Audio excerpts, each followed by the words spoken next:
Discipline 2, shot 4B, also known as the over, around, and undershot. You'll see why in a bit.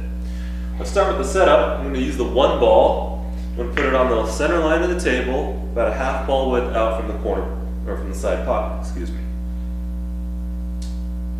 Once it's there, I'm going to take the 2 ball, and to help align the 2 ball, I'm going to use this stripe ball down by the short rail. The edge of this ball is even with the point of the corner pocket.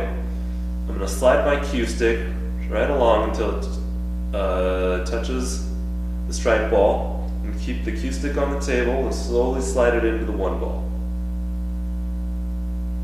As you do this, you want to make sure that the shaft is still touching the stripe ball up on the other end, and that the whole thing is still in place. It moved a little bit, so I'm going to move it out just to compensate for that.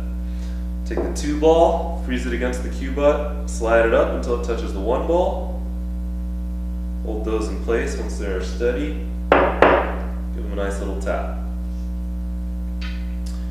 Now we're going to place the cue ball, and we're going to place it 2 ball widths behind the 1 ball.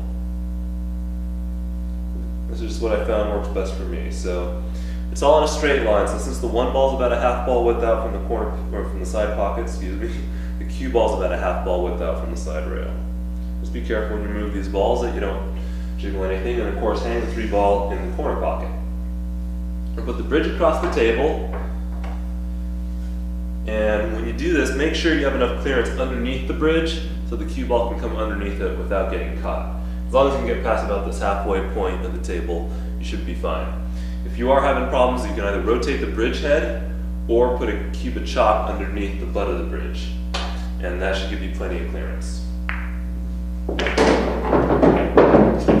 The biggest key I can really give you on this shot is not to use too much elevation. You need a little bit of elevation to jump the cue ball into the 1 ball.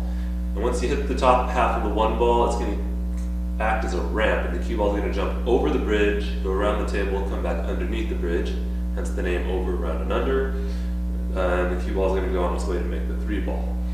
How I like to measure elevation is to pick a point on the cloth in front of the cue ball where I imagine my cue tip hitting if I follow it straight through the cue ball. And for this particular shot, since you don't need a lot of elevation, that point's closer to the 1 ball. It's about 3/4 of the way between the cue ball and the 1 ball. And then for my aim point, I'm going to aim about half of the 1 ball, so right at the right edge of the 1. I'm going to use a half tip at top and about a tip of left-hand English to help me get around the table. So I start with my aim actually with a half ball hit on the 1. Then I find my elevation point. Again, aiming, so I imagine my cue tip following through to about 3/4 of the way between the cue ball and the 1 ball. Then I put my spin on. It's a half tip at top and a tip of left. And you can pop this pretty hard just as long as you don't jump off the table. Over, around, and under to make the 3 ball. So if you hit this too hard, or you have too much elevation, you run the risk of jumping the cue ball off the table, like I said, or it'll be bouncing when it hits this first rail, which can throw off its trajectory. You can even bounce it into this rail and jump it off the table or going over the short rail.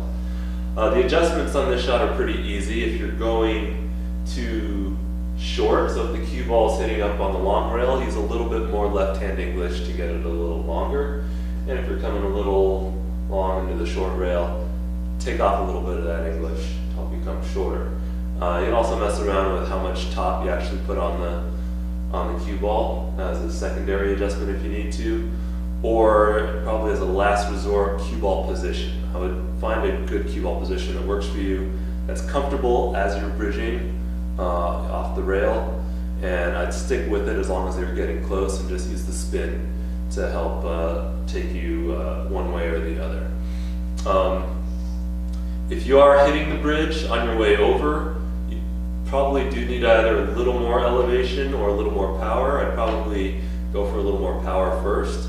But really, again, find the point at which you can use as little elevation as possible, and that'll help you make this shot more consistently. And you won't have as many problems with the cue ball jumping around the table. That's about it for this shot. Best of luck to you on this, and I'll see you out there.